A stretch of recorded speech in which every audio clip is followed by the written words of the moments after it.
The show's going to be a little different this season. We are referring to this as Game of the Game. Well, the game is that there's a hat. In that hat, there are prompts. We do not know what these prompts say. You and we both don't know what we're going to be talking about next episode. Cookie Pocket, the game of the game. The game of the game of the game of the game of the game. The game of the game? I had a very hard time keeping track of people's names in this film. Just because the I don't know if the construct of names in China is entirely different to what it is here, but the construct of how you refer to people by their name, I think certainly is in like conversation and writing. And so I did find it tricky to remember everybody's names, but yes. And I did also, when you mentioned Neja, I looked up the film afterward and okay, it's also based on Investiture of the Gods. I said that I was going to look up a summary of Investiture of the Gods. I was going to do some reading to see how accurate this was to it. And I saw a summary and I went, hell no, I'm not doing that. Because it's like over 100 chapters long. And every individual chapter has some new insane thing that like an entire movie could be based on that happens in it. To the extent that I was like, well, at some point, somebody does, in fact, cut their heart out. So, you know, they stuck to some of the details, at least. Mitchell, why this prompt? Why this prompt? Well, first of all, chaos. I think this is an extremely... yes, chaos, actually. But this is an extremely weird historical moment for the world.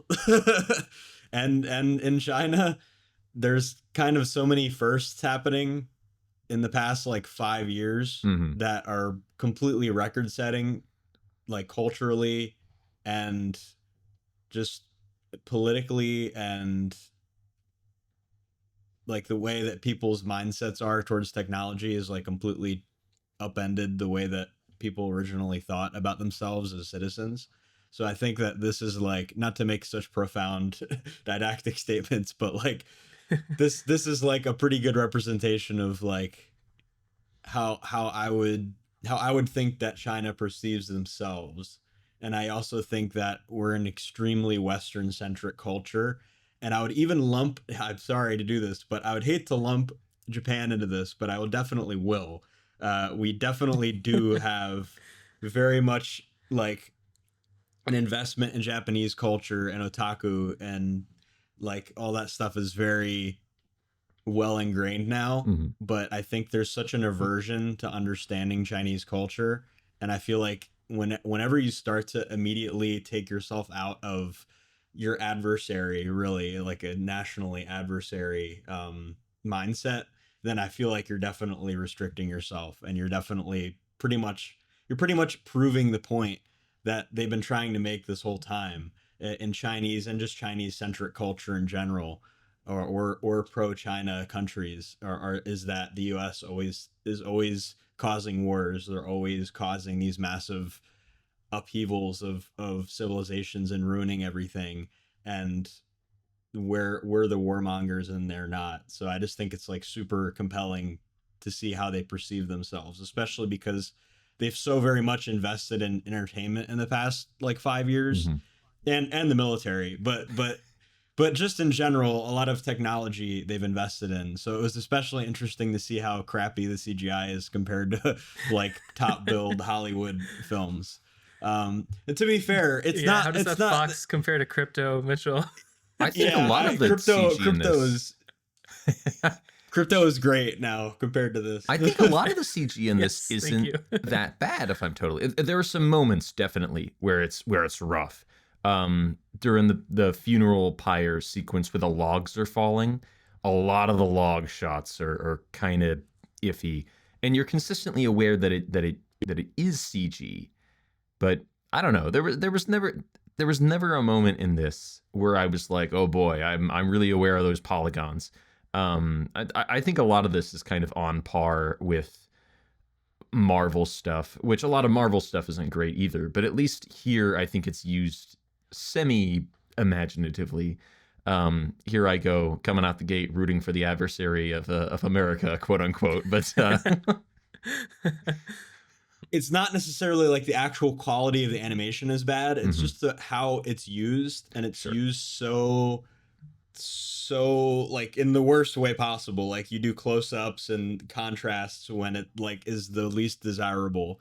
And as I talked about with Crypto, like with the fox looked okay, but like the minute you get really close to it, it's like he's just fighting air. It's like, and because the entire environment is like these grays and blues, you have this white wispy thing like that's like purely contrasting with the guy, and it just doesn't look very good.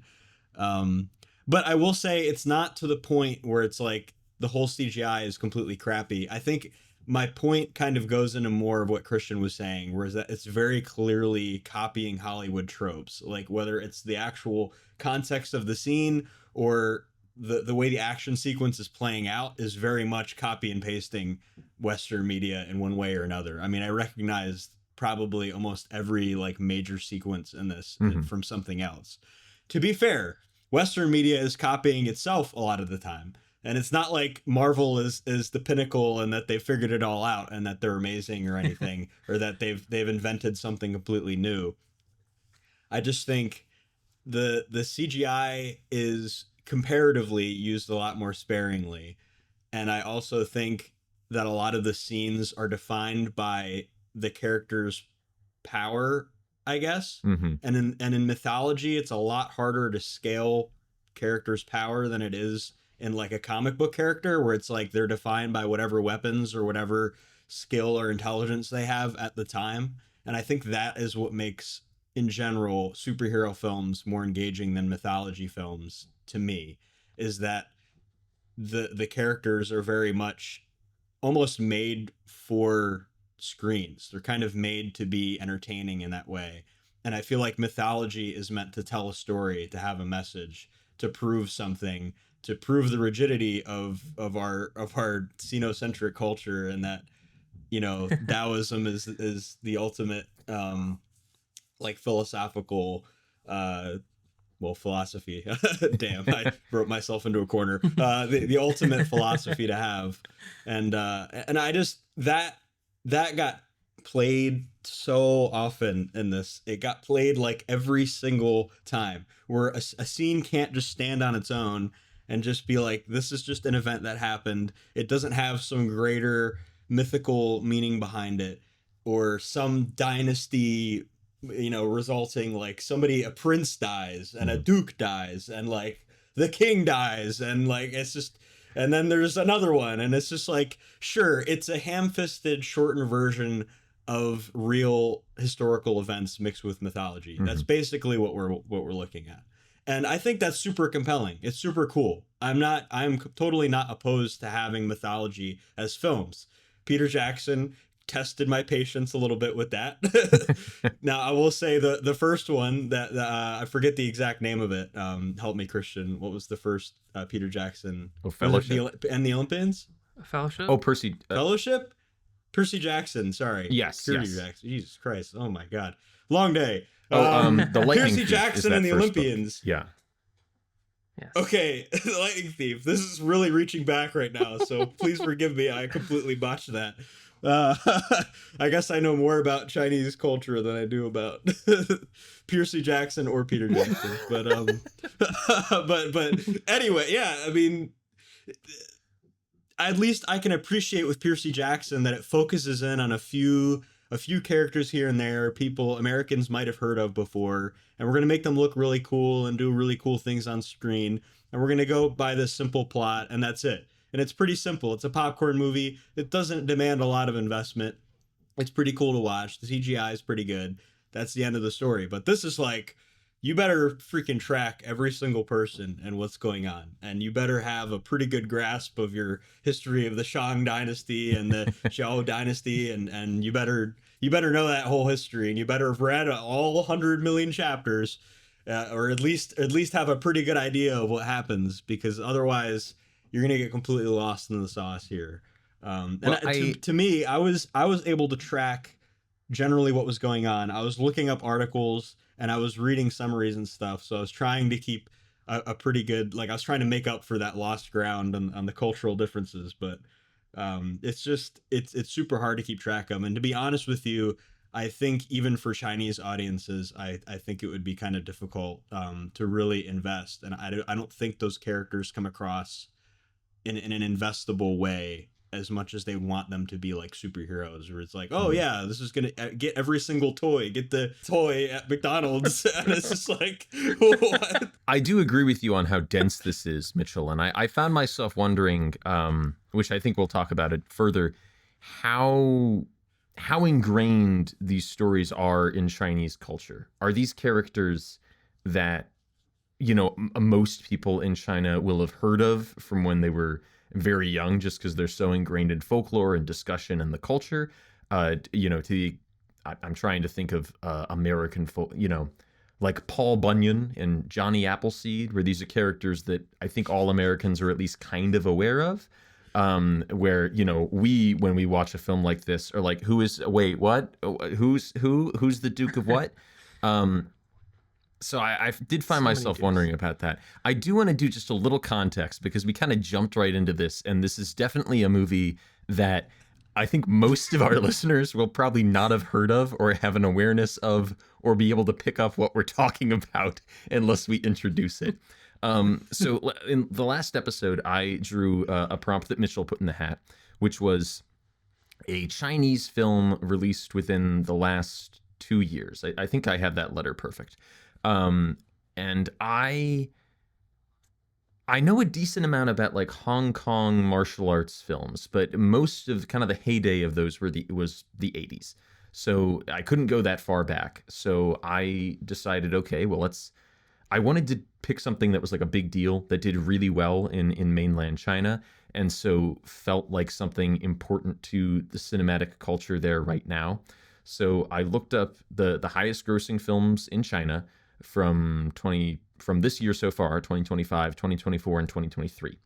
And this film, I think, just scraped in under the wire. I think actually, now that we're recording this episode, it is like a couple days over 2 years old. But at the time I picked the movie and announced it to you guys, it was still less than 2 years old. So I don't want to hear the tribunal getting on my case. But the film that I picked was, and let me think here for a second, Creation of the Gods 1, Kingdom of Storms, which is an adaptation of Investiture of the Gods, which is a novel. I don't really think we would call it a novel nowadays, but it's referred to as a novel in all the writings that I've seen. It's a novel from the 1500s by a Chinese philosopher, which is about the transition from the Shang to the Zhao dynasties, which in reality, that was just, you know, some noblemen had a bit of a scrap and somebody came out on top, as is the case with, you know, a switch from any kind of ruling family from one to the other. But in this novel, it's referred to as this grand struggle involving immortals and gods and demons and men. It's over 100 chapters long. I feel like, you know, I have to wonder maybe if there was ever a TV show based on it, because it seems like something you could turn into like a very long running show where every episode is a new chapter. Although, who knows, maybe that would rapidly spiral out of control in terms of budget. But the general premise, just so people can keep up, is that it's the end of the Shang dynasty. A corrupt general has taken the position of king, but he is being influenced by a fox demon in the body of a sexy lady. And this movie is about his son, and additionally the dukes that he commands, maybe trying to depose him. I think that's what the actual plot comes down to. Now that I think about it, there's not a great deal of forward momentum in this plot, but it felt like while I was watching it.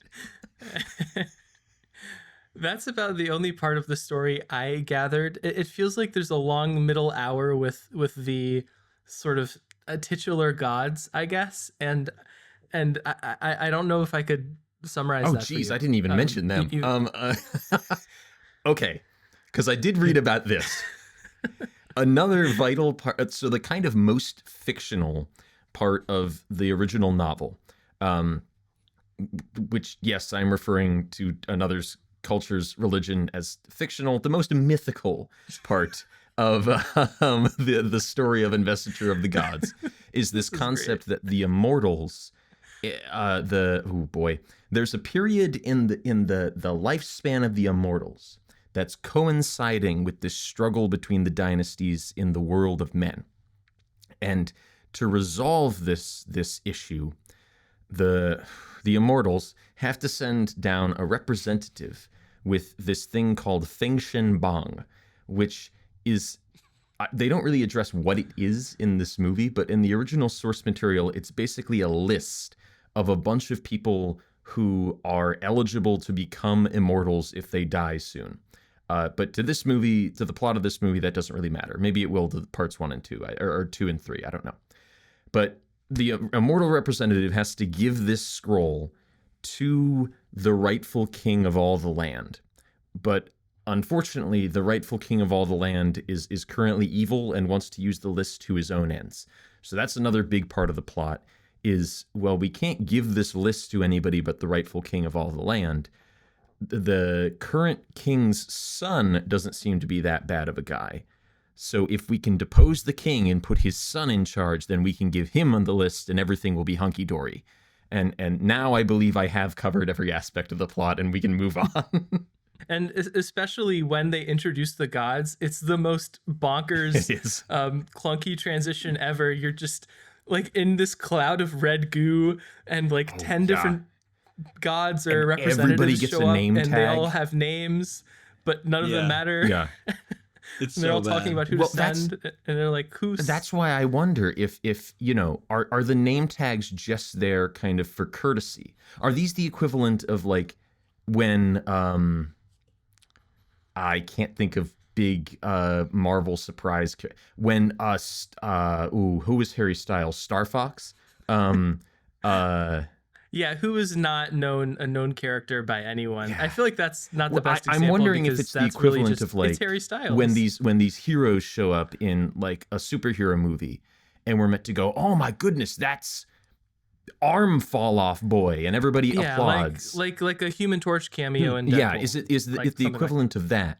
Where people see like, oh, that legendary immortal, it's so cool, and that one too. You know, is that what that's meant to be? Are they just there so people can go, oh my goodness, they got them all in? You know, I almost think whether it's supposed to be a cameo versus like inventing a new character, I feel like they're trying to invent new characters and compete with Western characters with their own mythology. Because that's like the biggest show of cultural superiority. If we straight up had like Abraham Lincoln and Paul Bunyan and Paul Revere, like with that crazy background, and it's like bombs going off and stuff, and they're like, the British will not take our land. It's like a reenactment on the History Channel. That's exactly what it's like. Yeah, kind of. The reenactments on the History Channel are freaking intense. They get really intense. Like the acting on there, I don't know what's up with them, but they come straight out of theater or something because they're like super locked in. You're like, we will not. Lincoln is always like, we will not have any more slaves in the U.S.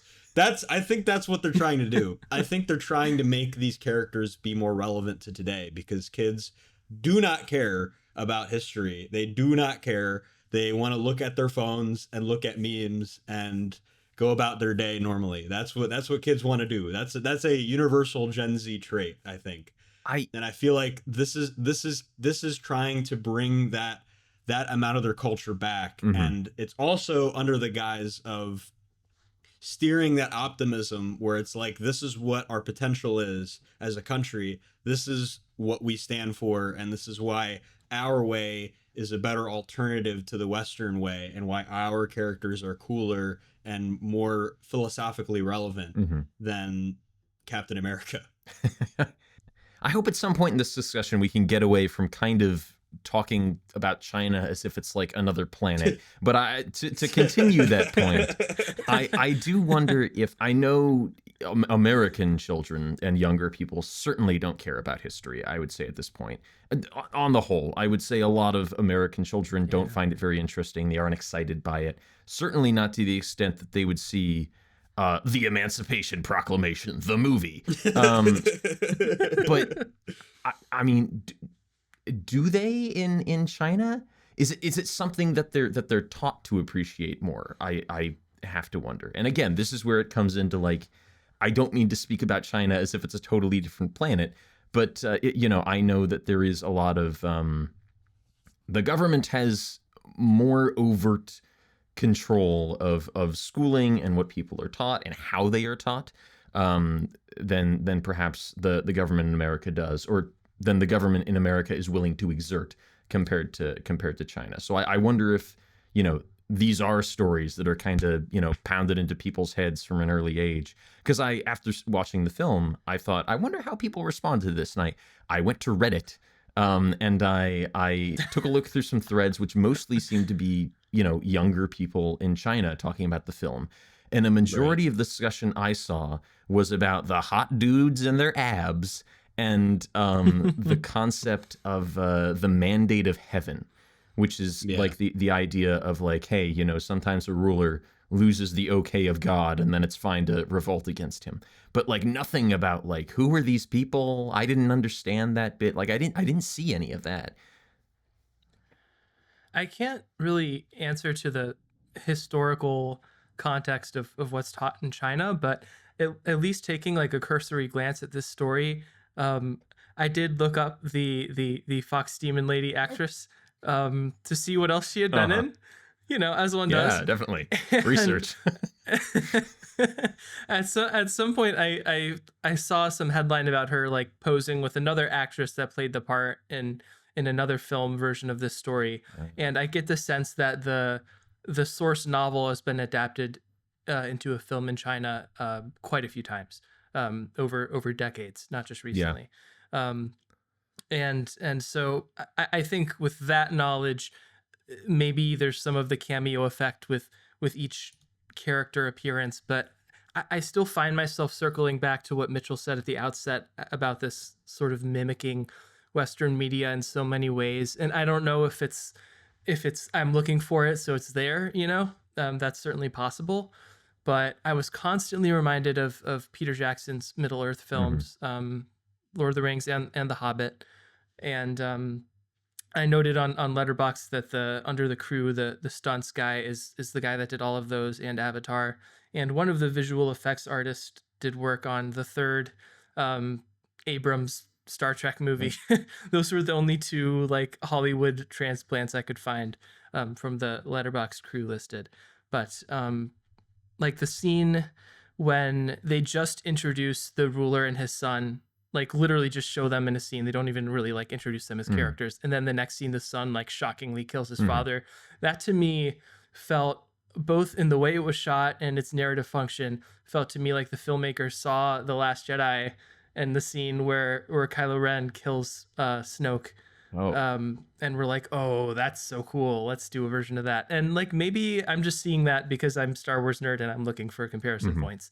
But a lot of the battles felt directly pulled from Lord of the Rings, and not having the historical context of the story, I pretty much couldn't follow any of the characters except for the general that becomes king, his son, and his temptress, as it were. Yeah, I think that's kind of who you're meant to follow. There's a few more characters I think who prove important, but I mentioned on Letterboxd as well. Throughout the first hour of this, I think it's kind of like overload of every single character, not that you see on screen, but certainly that has a line, is introduced with a title, name son of whoever, name brother of whoever, name commander of, and there are a lot of characters, and some of them never come back, like ever. It's just their initial introduction. They get a name and a title, to the extent that it's so front loaded that your brain at some point is like, what? Who am I following? But after the first hour, I think it kind of narrows down to like 4 or 5 key players who are in this plot line, and then the 3 immortals who kind of have their own little side plot, and they weave in and out of each other. I will say I saw a lot of comparisons to Lord of the Rings in this, and I do think a lot of those probably were, on their mood board. That's what they were aiming for, that epic scope. I think the Kylo Ren Last Jedi thing is probably a bit of a stretch. That never occurred to me, and I do know Star Wars has never done very well in China. Strangely, because it's a big export that does well in other places. And there's lots of emphasis on like lineage and sons and whatnot, which you'd think would be something that would play okay over there, or would be encouraged to play okay at least. But yeah, the sequel trilogy did not do well over there, so I doubt that was something they were pulling from directly.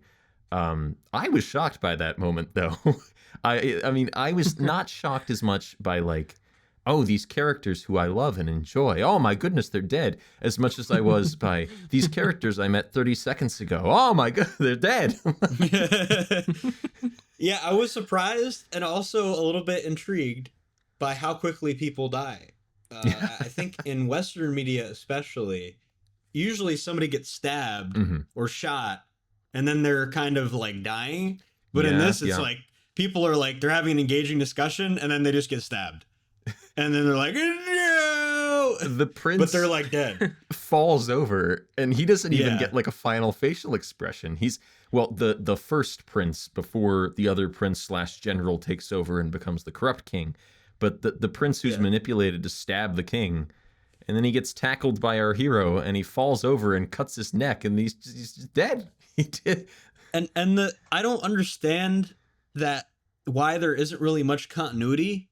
Like, there's no referring back to previous scenes or future scenes. It's almost like every single scene, it's not like every scene is by itself, but like there's almost, like you mentioned, Zach, the momentum isn't really beyond the main plot. Like, that there's this main plot line going on, and there's these other characters getting introduced that will eventually come back into the main plot line. But like, I noticed that I don't think there's a single scene that ever made particular important reference to previous scenes. Like, we had the entire I think Jeju rebellion in the beginning, and that was what made Emperor or King Shu the main guy, or Shao the main guy. And then that's kind of it. Like, we kind of see that because it looks cool, and they can do the arrow thing from 300. That was pretty cool. I've got to admit that was cool. The scale of some of the battle scenes in this did wow me.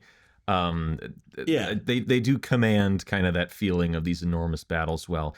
There is, I think you have a point about this kind of just barreling forward with very little recall to the past. There is that one scene where the fox demon says, "Oh yes, you bled upon my drum and woke me up." Fair. But that might be the only one where there's like a big flashback that explains something that happened earlier in the movie.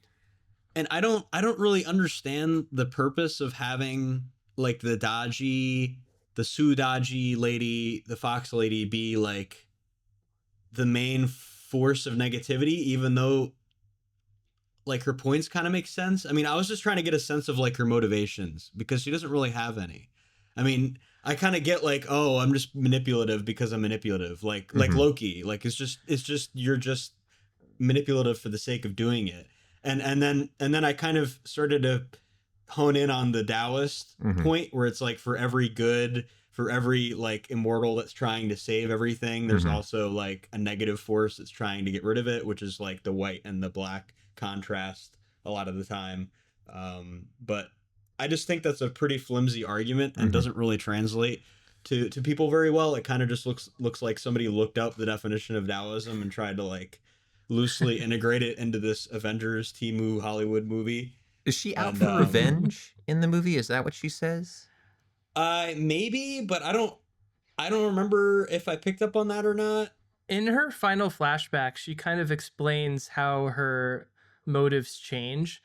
She says she's grateful to have been awoken by the general, but then she's basically like, oh, you are the only person that's ever cared for me, and you brought me to life after this long slumber. So I am like here to serve you, which to me reads differently than what her performance and what other characters were arguing, which is just that, oh, she's this demon that is here to end the dynasty or to hurt you. But maybe I'm making a mistake by believing in what the demon says to the king. But I think it's at least interesting that their last scene is played as though they're like on the level with each other, and their goal is one and the same, as opposed to her kind of just seducing him or destabilizing him for the hell of it. They do mention, though, that like he couldn't have been influenced by the fox demon if he were not in some way, evil himself, or were not, out for these selfish things himself. So maybe he is meant to, because they kind of play it as if she's sort of like his Grima worm tongue for a little while, where like she's influencing him to feed that man to his own father, and like things of that sort. But yeah, Palpatine. Actually, yeah. Wait, I just unlocked something. That she comes back somehow. She returns. It's crazy. Well, does she ever get? Are we led to believe that she was killed at some point? I don't think killed. Okay. I don't remember. Just when the princess. This is kind of a minor complaint, but some of the suicide moments are so frictionless. Like the first guy who like falls on his sword, and the princess when she like stabs herself with her hairpin or whatever, they do it as though they're like popping a pimple on their face, and it feels so artificial to me. It's nitpick, but I didn't mind that. I suppose I see what you're saying. At least for the soldier, that worked for me, because the way that he does that so cleanly indicates like, oh boy, that's some feverish dedication. Yeah, I will say maybe this is maybe something will be revealed in parts 2 and 3. I don't know. We're not going to watch parts 2 and 3. I probably will at some point. You added them to your watch list. I'm curious too. What I'm saying is we won't watch them on the show probably. So maybe something will be revealed as a secret all along.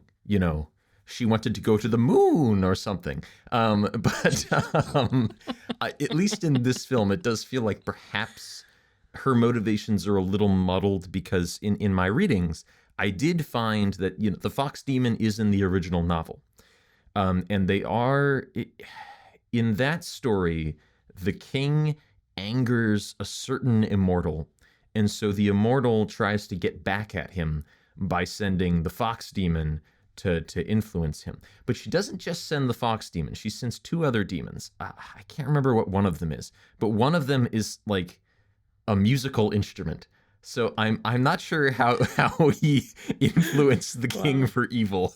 And that character is never mentioned again in the summary I read. It sounds like the immortal sent 3 demons and only one of them really hit a strike. But in the novel, at least, she is there to negatively influence him and cause the end of the dynasty. Versus in this, where maybe they tried to give her a little more character because it's a movie and they wanted to flesh things out a little more. I have to mention the funniest part of this film for me. The funniest part. Do you want to guess what it is? You already know what it is. I'm going to guess. It's the ginger ogre with wings. No, but that's good. That was a good one. That was probably top 3. Do you want to guess? Is it when I can't imagine. Caught the whip and then like threw the guy around? That was funny too. That was great. It was...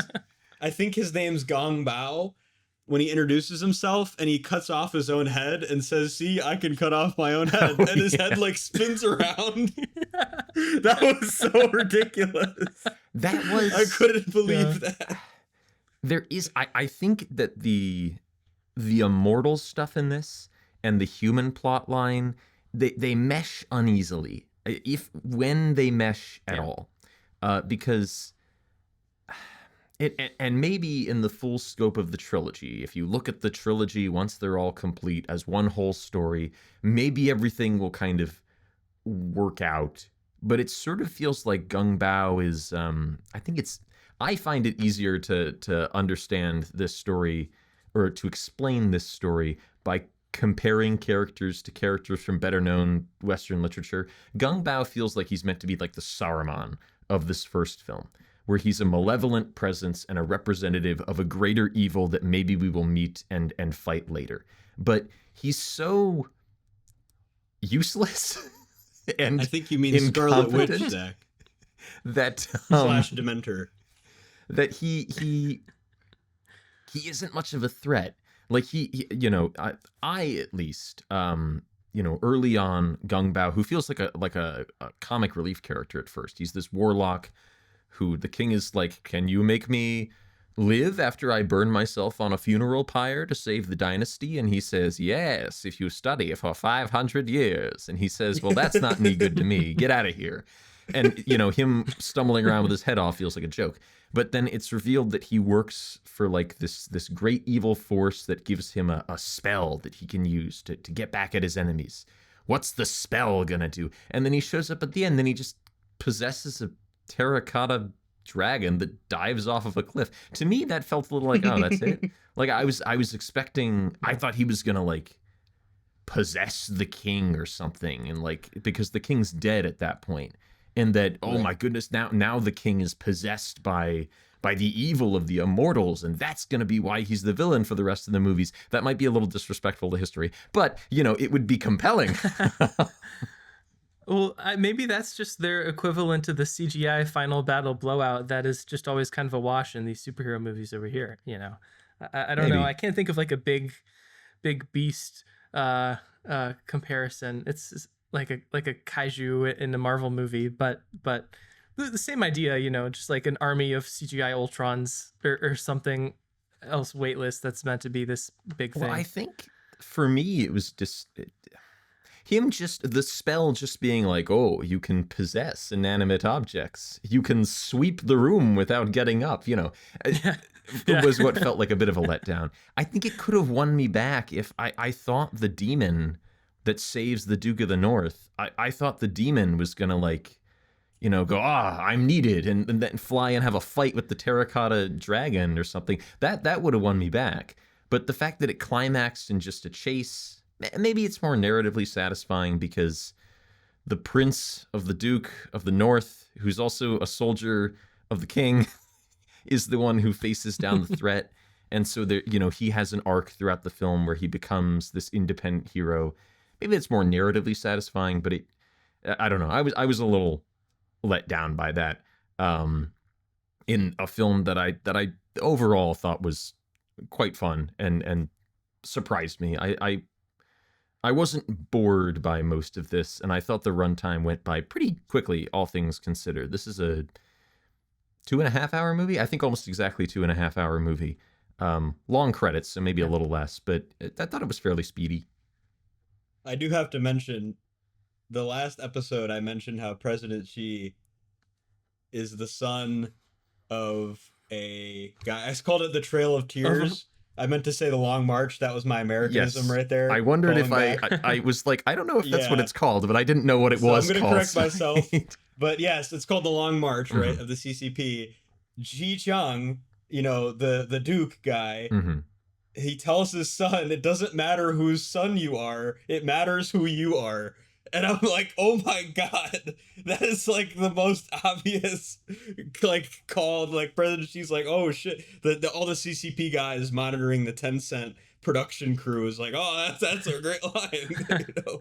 What were you gonna say, Christian? Yeah, there were, yeah, they made a point of calling, I think it was Jifa the son of a farmer, and he was like being mocked for that. Yeah. But then he's like the hero. Yep. And then there's also these kind of awkward scenes with like the ugly possessed baby, and they're like, oh, it's the baby, it's precious. And I couldn't help but think about the consequences of the one child policy and China's like total reversal on encouraging multiple children now. It felt like that was probably a nudge. That was so incredibly shoehorned in. That whole scene practically did not even have to happen.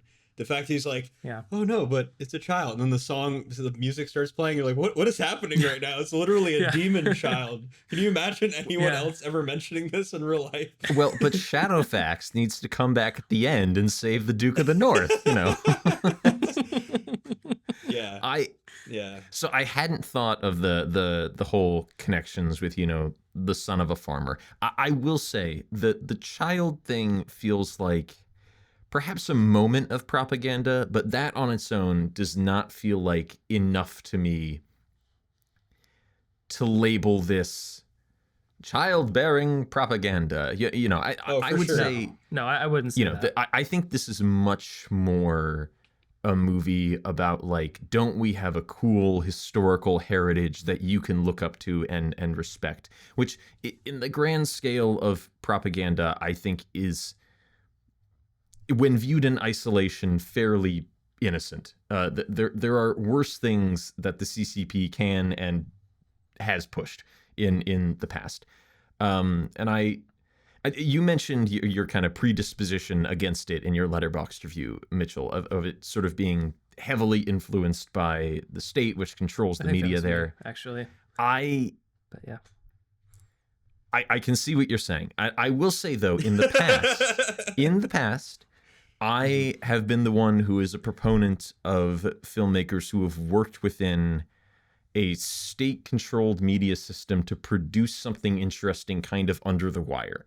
One of my favorite filmmakers is Andrei Tarkovsky, who basically the whole first half of his career, he worked under Mosfilm, which was the state-funded, state-controlled production company of the Soviet Union during the 20th century.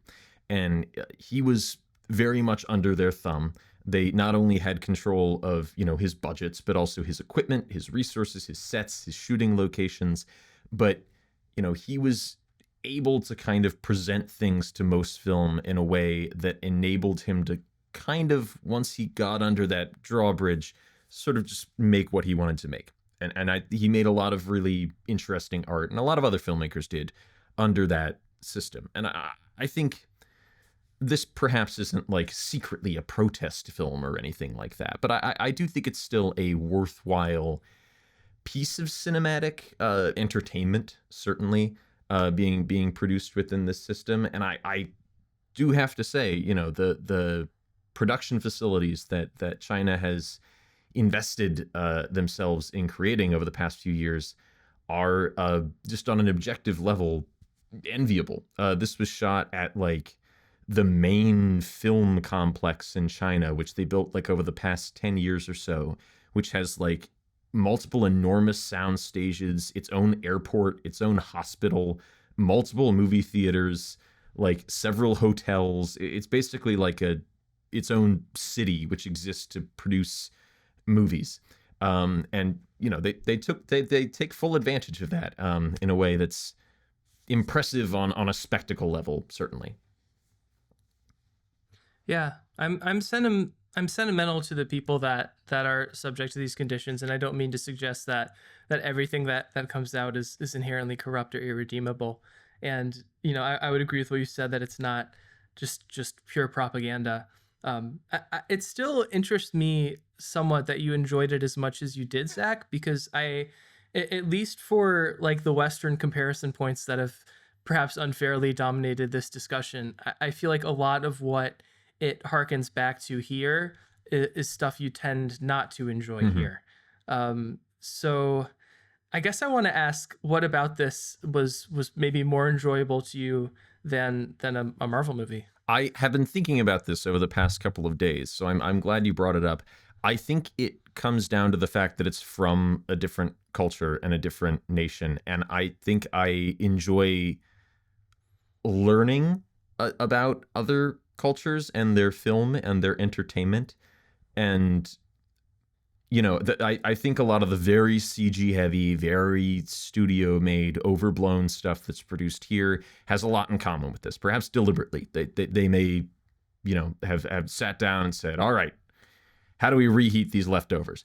But I think, whereas I kind of feel like a lot of the go-to tricks and methods of American filmmaking in terms of how a story is told and how a story is presented, I've kind of grown weary of and kind of know those in and out. The actual stories that are being addressed and how they're told here, at least, are so different to what I'm used to that there's that interest of it being foreign to me and feeling like a learning exercise. So I think that kind of helped me to appreciate it more. I think, the same way that I don't think I've ever seen a Bollywood or a Tollywood film, but I think I would go into those with the same attitude of like, all right, I'm exposing myself to a very different method of filmmaking in terms of the cultural language. But if a Marvel movie tried to be a Bollywood musical, I wouldn't set foot in the cinema. It's Yeah. Oh no. I can definitely see where you're coming from, Zach. I don't think I'll also concur with Christian. Like, I definitely don't. I don't have anything really against the production studio. I don't have anything against the messaging as a whole, and I actually like very much kind of agree with the messaging, and I agree with a lot of the kind of touch points of philosophy. Like, Taoism in and of itself is a very, very reasonable philosophy. It's not like it really is just down to like dichotomy and choosing your path and working every day and just striving for the path of good in the presence of evil. I just think, and I pretty much will leave it our agreement to it exists on its own, and it doesn't have a like propaganda messaging on its own. This is when the tinfoil hat comes on.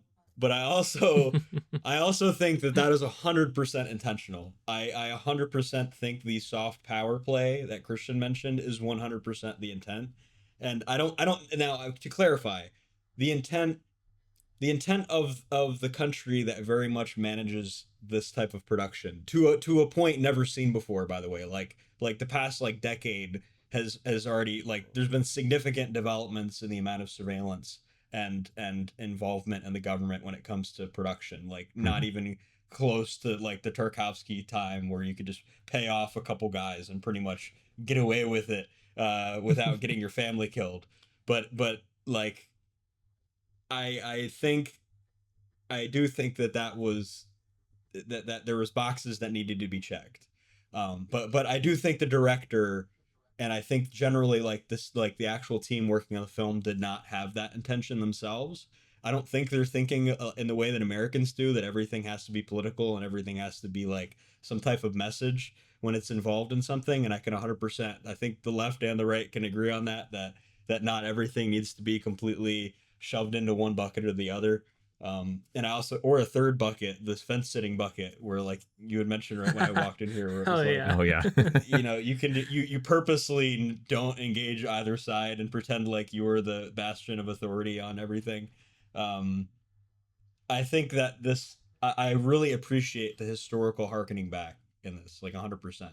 I 100% agree with you. I think the mythology is super cool. I think the characters, like the way that they're trying to be portrayed, is pretty cool. And I think that the actors that they chose for them are pretty well versed in that character. Like to be fair, like there's some monoculturalism going on here, and this is my segue into something that would get me in trouble.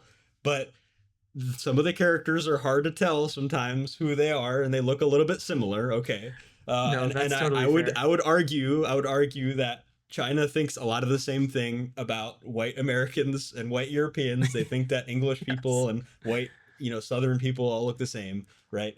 Um, but I didn't feel that much this time. I felt, even though there was a lot of characters, I could at least say, like, if you started telling me like, oh, it's the character that did this, it'd be like, oh, I can kind of like mostly recall what that character did throughout the film. Like, I don't have a hard time recalling a lot of the events. I just think it's so disjointed, and there's so many like gimmicks and action tropes that felt like they were ham-fisted in, that it kind of, that for me, that kind of overshadows a lot of those cool like underlying historical slash mythological aspects that as at least like the characters like foundationally um are pretty cool. But like, yeah, from when it turns into an action film that feels vaguely like it's trying to compete against big budget like Dune or Harry Potter or Avengers or Lord of the Rings, then that's where it really loses it for me. I will relent that a lot of the younger, like, soldiers and princes for the first half of the film, it's easy to mistake for each other because they're often shown quite briefly. They're in armor, so helmets. They have, uniform haircuts, or they're dressed without shirts and all, uniformed in the same way.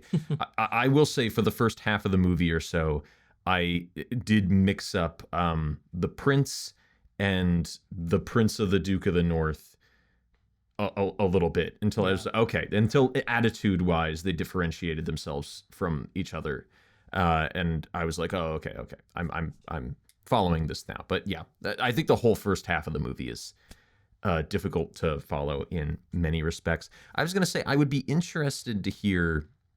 Now they probably couldn't talk about it in interviews or anything like that, but I would be interested to hear a candid interview with some kind of an elder statesman of Chinese film. An actor who's been around for 40, 50, 60 years. Because I understand that during like the 80s and 90s, a lot of the Chinese film business was really heavily controlled by like organized crime, which meant that they were equally limited, just in different ways, by what kind of stories they could tell and what kind of films they could make and what was considered, profitable and whatnot. And I would be intrigued to hear from somebody who's been a star for a long time, how the current culture of control differs from that culture of control. Now, I doubt that's an interview that will ever happen, but I would be interested to hear from somebody. And speaking of older stars, I did wonder, because Wikipedia at least says that this movie has an all-star cast, like an ensemble cast. I don't think I recognized any of the actors from anything that has been big over here. Now I know that sounds funny, but every now and then, a Chinese actor is hired to work in Pacific Rim or some big action blockbuster where they're like, we're doing an international co-production. But apparently this is like a huge cast. I wonder if any of like the older character actors in this, the Duke of the North, perhaps, or the actor who plays the lead immortal that says, "Oh, I will take Feng Shenbang down to the king." He felt like he was meant to be like a big deal. I don't know if he's actually old and they CG'd him to make him look young as an immortal, or he's actually young and they made him up to look old. He certainly was CG'd to some respect in the Land of the Immortals. But he felt like somebody who was meant to be like a big deal character actor. We pulled out all the stops to get this guy, and we're gonna like CG him to make him younger or whatever. I wonder if any of these actors were known when they were younger for performing roles in this same story in a different adaptation. And so there's a level of like passing the torch to this. It feels like it could be a production much like that. The Duke of the North played the lead in a version in like the 80s, and so there's a fan service element to that as well, or something like that.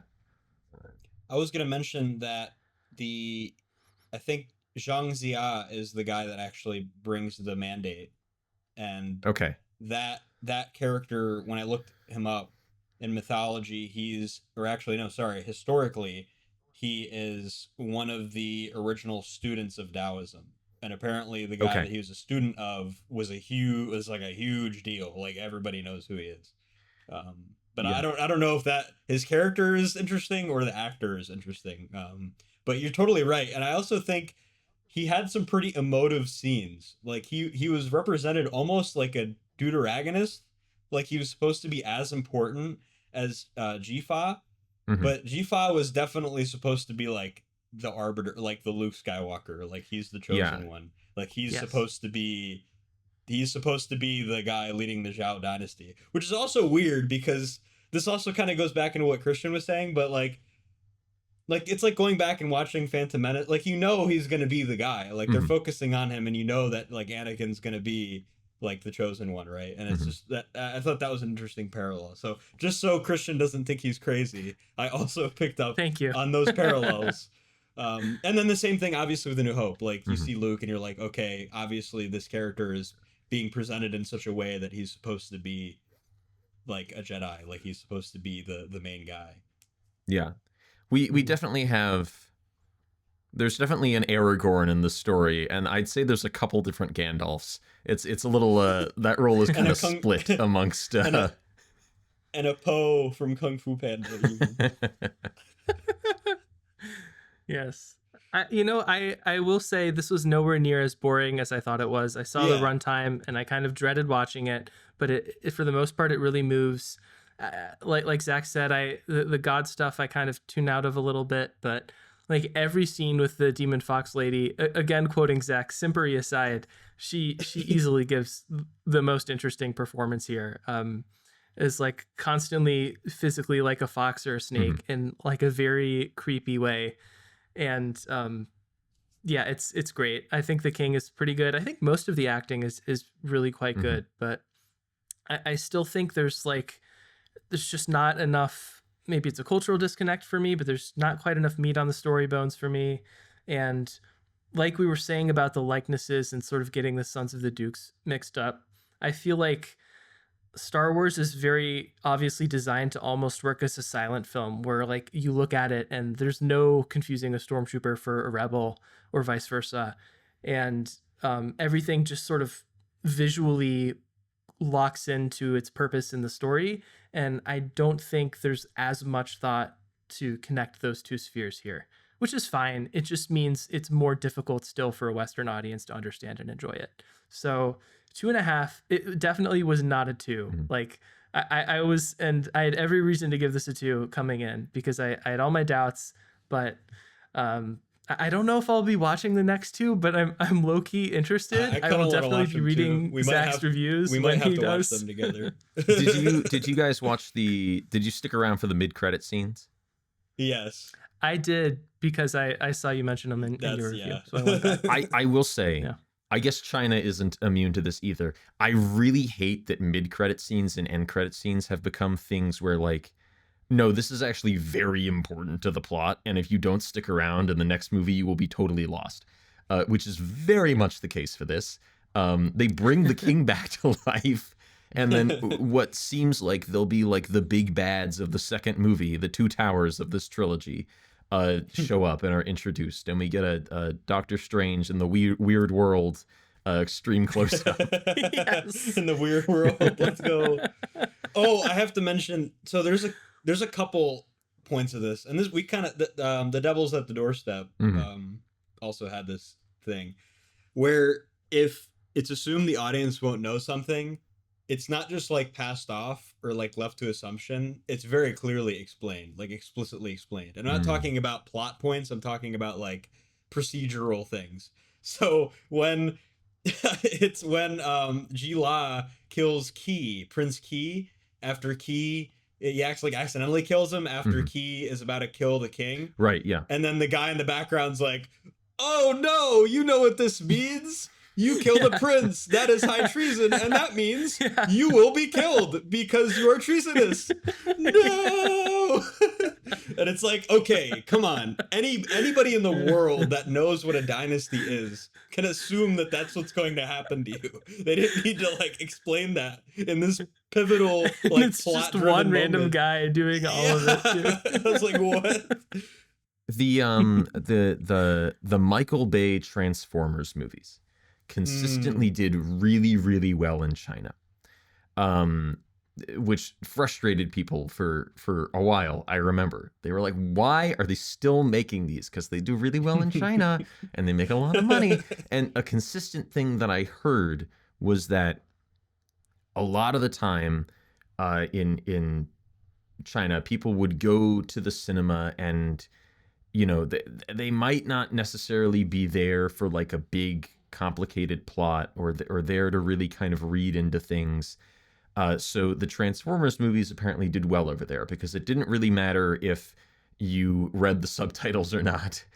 You could kind of get the point of those movies. So I do, and this is something I'm, you know, obviously this is 2 levels of hearsay from somebody describing the Chinese film market, but I wonder if on like a studio level, there's some expectation in China of like, all right, well, if we don't really explain things to people, they're not going to pay attention or something like that. That's true. Yeah, I mean that moment didn't stand out to me as that glaring, but now that you mention it, yeah, that is pretty overtly stated. Yeah. But then I also would be like, can you explain like what a duke is? Can you explain how the dynasty works? Can you explain that kind of stuff? But maybe that's like that cultural disconnect you're talking about, where it's like just the way that their culture is taught in schools. Because I'm like almost pretty much certain that like the Shang dynasty and the Ming dynasty and the Zhou dynasty are all taught in school, obviously pretty extensively, I would imagine.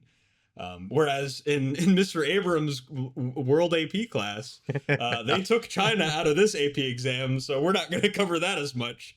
But World War I and World War II, we will talk about World War I and World War II for 70% of the time. Yeah, the 20th century stuff was my favorite unit. Integration, and icons. 3 eyes. I will say, I think I will echo that the Fox lady is kind of the best performance in the movie. It's also, I think, a moment in the viewing where I maybe had an experience similar to what the viewers how viewers in China may have been meant to react. Because I had read up a little bit about the story. I knew there was a fox demon. So as soon as she delivers a great physical performance throughout. As soon as she scuttles out of the remains of the carriage, I went, oh my, she's the fox demon now. I had that immediate click, which I think is probably how people in China were meant to react. Oh, she's the big bad, The one important female character, and then the other one that you thought was going to be important murked. That immediately gets killed. Yeah. Who's like the queen, by the way, which I don't understand. She wasn't really introduced much. I forget where her title card was, but it was in there somewhere. And it was early. She has one throwaway line when they're all assembling in an early scene. Yeah. But yeah. I guess they don't really introduce it, but I have a feeling she was a queen because she came with a dowry of some kind rather than, she and the king were actually in a dedicated romance. Yeah. It certainly wasn't played as if they were. No. No. I thought she was like, I know what you want. And it's like, oh, that. But then she's like, you want the world. I was... What? See, Siobhan walked into the room during that scene, and he was like, oh, is there going to be a sex scene? Of course and I thought, nah, I don't think Not so. in China. They've been Not very in China. deliberate to frame out the nipples and the butt throughout this entire thing. Yeah. So, hey man, they show enough. I'll just say that.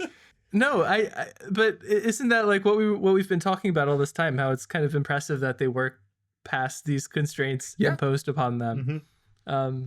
I don't know. I don't think it would have necessarily been more exciting if there was a full-fledged sex scene. I think the performance works as is.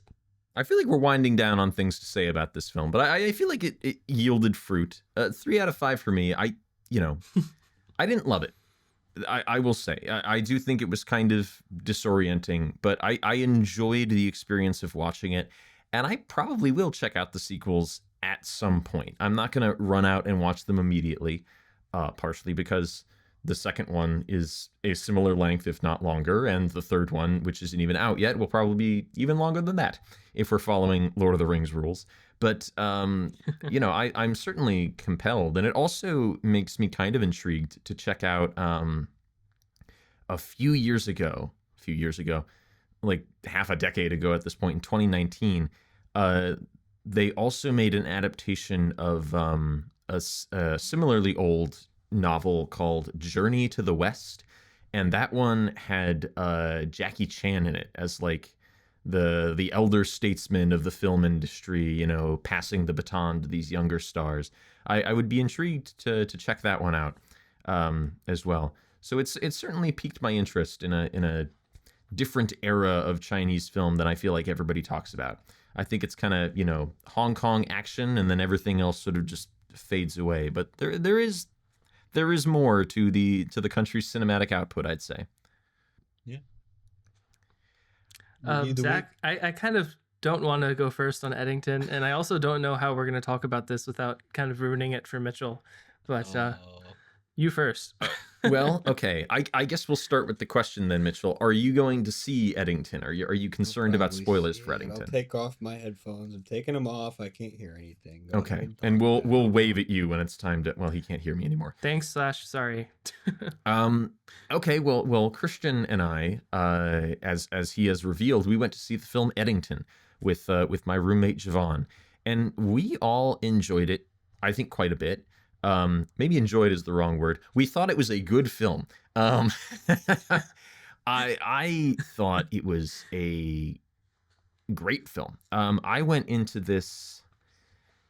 I went into this expecting good things. I like Ari Aster. I think he is a quality filmmaker. I don't think he has made a bad feature yet. I know there are people who, are wishy-washy about Midsummer and really hate Beau is Afraid, but I thought Midsummer was okay.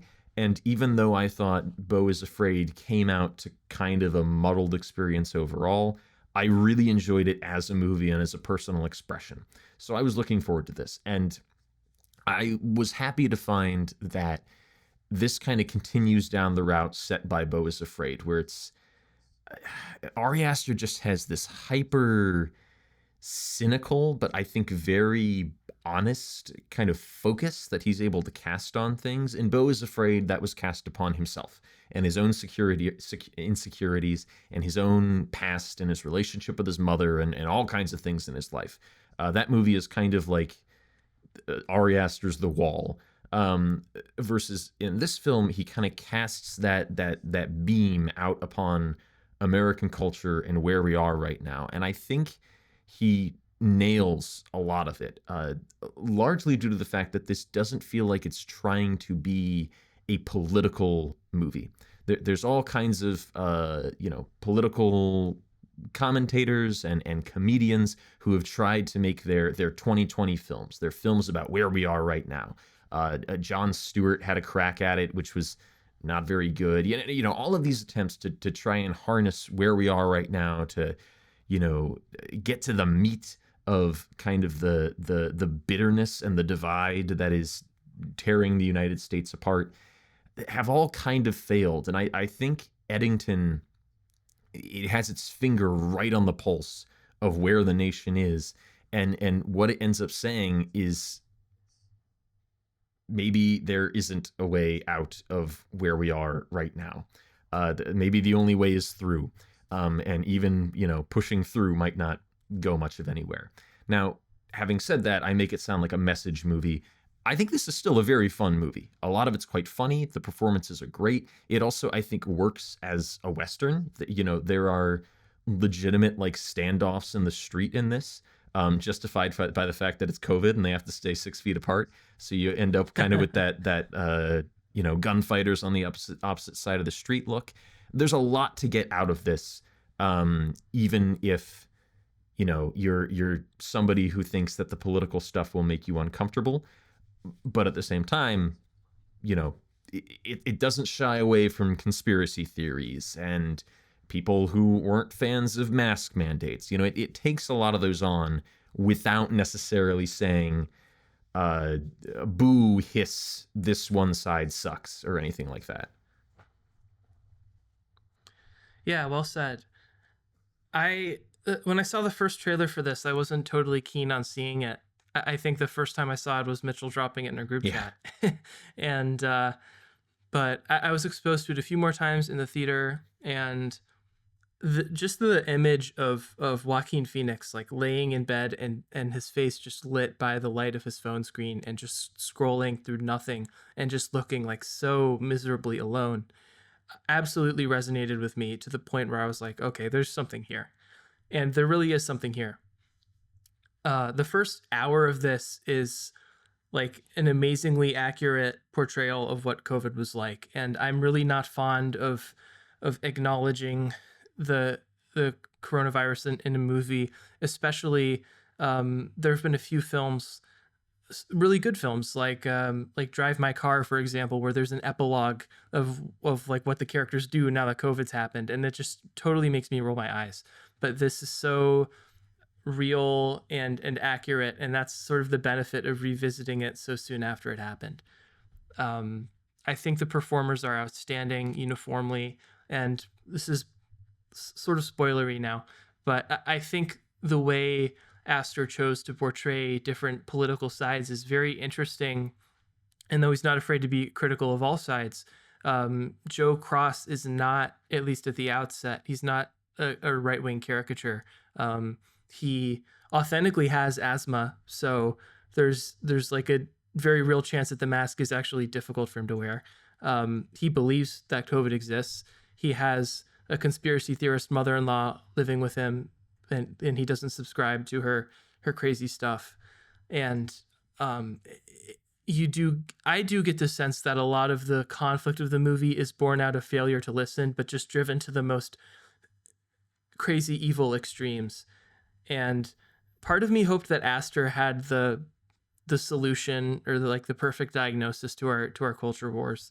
This is not that, but it's also not like an edgelord's fantasy of pwning the libs or owning the fascists. It's a lot more than that. And I think the way he portrays this landscape earned him the right to basically make this movie a genre thriller by the end, instead of being this like profound exploration of America today, which is almost unfair to expect he would have done that in the first place.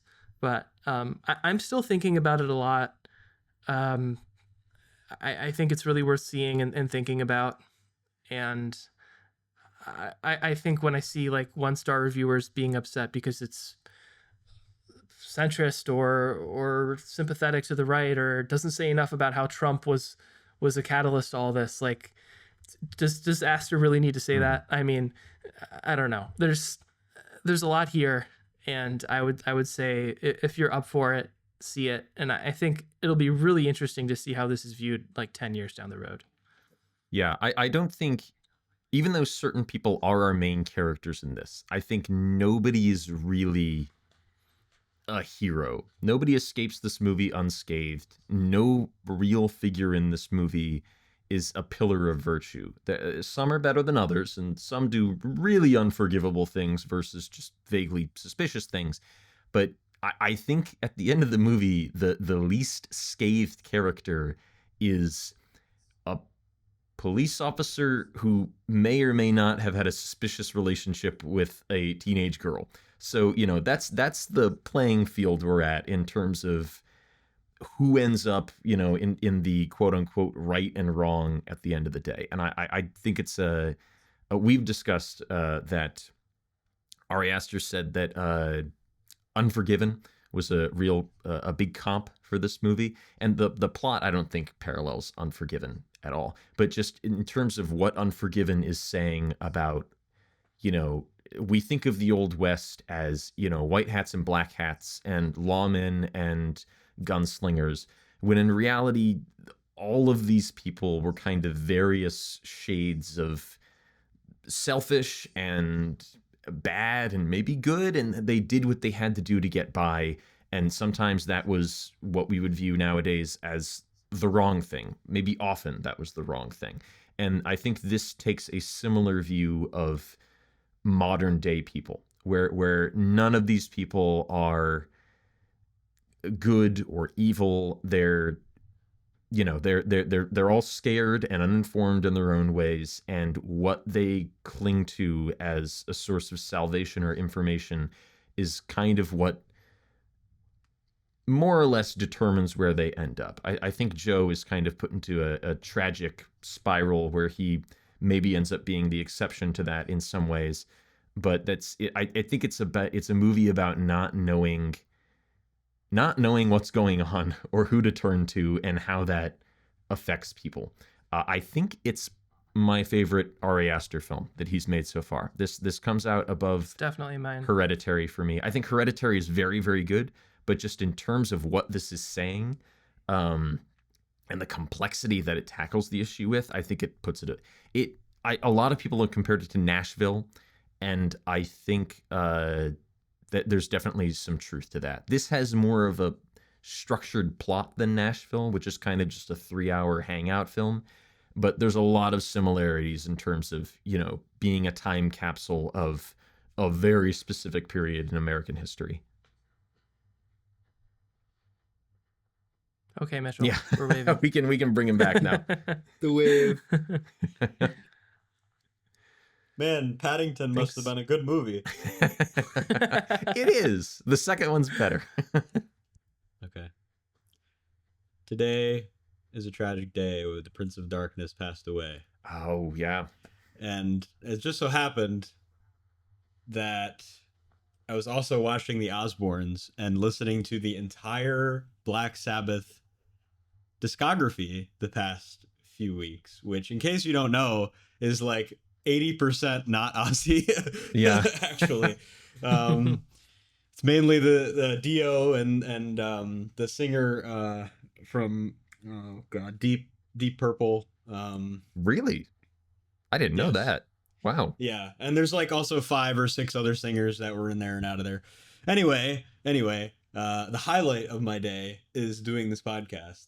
But I'd also figure I'd talk about we're going back to the beginning, Sharon. We're going back to the bloody beginning. Back to Birmingham. In Villa Park. And the show sold out. In case you didn't know, it was all the tickets sales were donated to number of charities for Parkinson's, because Ozzy had Parkinson's, and that was part of the reason why he was trembling so much. It may have been the lifelong abuse of drugs, who knows, but mostly due to the Parkinson's and a lot of back injuries he's had. It pretty much crippled him to only being seated. Now, this could have gone really bad. First of all, in case anyone doesn't know, Sharon is crazy when it comes to managing Ozzy and managing his presence. She is notoriously known for being extremely hostile and corporately protective, and like will absolutely annihilate you if you ever say Ozzy's name without giving her money. That's literally how she is. Okay. Weirdly enough, the movie that will actually be played in theaters, that is a bunch of clips from the concert, will be showing in theaters, and it was announced like 2 days ago. So I'm sure there's not a coincidence with that. But this show had it's basically the best compilation, I think, of all metal bands to ever exist. The best ones, anyway. There was Anthrax there, and it wasn't just like niche or like just heavy metal. There was a lot of hard rock, like Walk This Way. Steven Tyler is there, right? Like Jason Momoa hosted it. It was just I don't even know where to start. Like Metallica so many... were 2 there, weren't they? Metallica, Yeah. Pantera, Anthrax, Tool, Guns N' Roses. Axl Rose sucks at singing now. Sorry to say, he sounds like I saw a meme about him sounding like what's his name from Family Guy, but Herbert the Pervert from Family Guy. He literally does sound like that. So hearing "Welcome to the jungle" like that was not enjoyable at all. Also, I hate Tool. I do not like Tool. I get tired of hearing Tool. That's also Jack Osbourne's favorite band, but I did not like hearing them. But David Dryman was there. He got booed because of his political preferences and fondness of the IDF and Israel, which is interesting. Tom Morello from Rage Against the Machine actually organized the show, but he also played in it. Fred Durst sent in a video, and I didn't like his acoustics at all. Thank you, Fred. Very cool. Jack Black covered Mr. Crowley amazingly and sent in a video with Tom Morello's son and a couple other artists that were absolutely fantastic. They freaking crushed it. But obviously, like the main part of the show, right? Like sorry, I'm getting too excited. Every band did their big songs, like their most well-known songs, and they did 1 or 2 covers of Black Sabbath or Ozzy. Usually, I think most, if not all of them, were Black Sabbath covers, though. At the very end, Ozzy and his band played, and they were phenomenal. This could have easily been a situation where you're propping up a dead body, and it was absolutely was not. I can say definitively, Ozzy did fantastic. He did amazing. And I know literally nobody expected that to happen. Especially if you see any of the videos from the late 90s and early 2000s when he's absolutely crippled by drug abuse and alcohol. And he's like completely gone. In this, he was super clear. He was clean for like 6 years, and it totally showed. He was barely stumbling over his words. There was a couple lyrics here and there, but like when you're in your late 70s, like what do you expect, right? And not to mention, he was sitting down the whole time, and he was super engaged with the crowd. He was super passionate about every song. There was nothing about it that wasn't, I am like trying to give this my all right now because this is going to be my last show. And that's how fantastic it was. I don't think I've seen, and recently, if at all ever, somebody that old that sang that well and was able to hit pretty much all of their notes like dead on. But yeah, I mean, it was, and then obviously he gets back together with Black Sabbath after like 20 years. And then Iommi obviously is like one of the, I mean, Weezer Butler's also fantastic, especially with NIB. Like his moment in the beginning with the bass line is like so iconic. But Iommi obviously shreds it. He basically owned Black Sabbath for the time that Ozzy wasn't there. That dude just knows how to invent riffs out of absolutely nowhere. And he did fantastic. But yeah, it was an amazing show. I mean, parts of me are always going to regret not just throwing everything away and telling my family, all right, July 5th, that weekend, Independence Day, I'm going to Birmingham to see this in person because I like all of my favorite metal bands are there. I should also mention that Jason Momoa was hosting it, and he also went in the crowd during Walk, right, which is Pantera's like most well-known song, and he was literally in the pit doing the pit circles, and he got picked up and everything. It was That's so insane. Fantastic. It was 8 hours, and I watched the whole thing. And it was live streamed, 2 hours delay, and I watched it. And there's a lot of videos in between. I think they raised like 160 to 200 pounds, million pounds, and for all of like the Birmingham Parkinson's research and all these major charity donation, organizations. But yeah, it was. I never reviewed a concert before on here, so I figured I'd take the opportunity because that was really something to see live stream. Oh, and like Youngblood, people were mentioning his Changes cover a lot, and I didn't care for it too much, but he's really well liked now, the super young guy in the metal scene. But yeah, and there was a drum off with Chad Smith and Travis Barker. Yeah, I'm really sad that I wasn't there, but yeah, they've done really fun. But then you couldn't have seen Better Off Dead with us, Mitchell. Come on. Yeah. They've done 4 farewell concerts with Ozzy, right? Including No More Tours and No More Tours 2. But I'm glad to hear that they went out on top. Yeah. Is it time for me to pull something out of the hat? I think it might be, yeah. I'm asking something to pick a number, and then I'm going to take the prompt corresponding to that number. Oh my frickin'... Not another China. I don't think I had any more China in there. No, come on. Zach, you are toast. You're done. You're done. I'm getting choked up. I'm so emotional.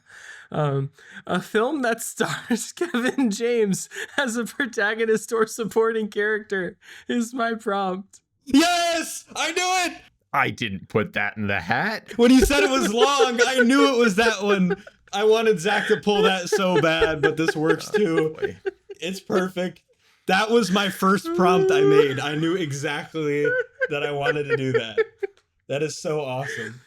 Man, I'm winning recently. You better find a serious drama starring Kevin James.